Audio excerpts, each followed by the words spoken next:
માતાજી, રામ રામ સૌ મિત્રોને તમારું હાર્દિક સ્વાગત કરીએ છીએ અમારી યુટ્યુબ ચેનલ સુપર ગુજરાતી સ્ટોરીમાં। મિત્રો, આજના વિડીયોમાં આપણે એક ઐતિહાસિક વાત સાંભળશું। બારવટીયો વાલો નામોરી એ વિશે આજની વાત છે।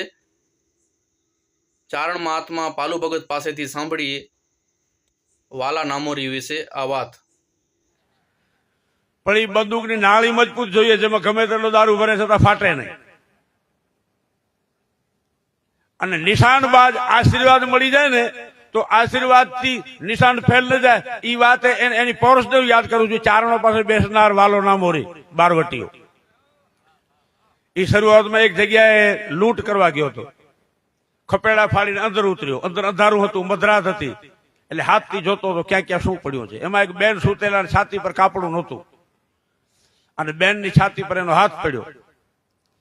એક બાજુ લૂંટ કરવા નીકળ્યો છે, સમાજ જેને શું શું કેતો હોય એવા પ્રકારનો મારો એક બાજુ લૂંટ કરવા નીકળ્યો, બીજી બાજુ તપાડતા જ્યાં ઈ ઉઘાડી છાતી પર એનો હાથ પડે છે, અને એક સેકન્ડમાં વિચારે છે કે આ માં છે, બેન છે, દીકરી છે। પણ વાલાની જનેતાને હું નમસ્કાર સાથે ધન્યવાદ આપું છું કે બીજી સેકન્ડ વાલે વિચાર કર્યો કે માં છે, બેન છે, દીકરી છે, પણ કાપડું નહોતું છાતી પર, મારો હાથ અડી ગયો, માટે હાથ મારો પાછો ન લેવાય, અભડાઈ ગયો કહેવાય।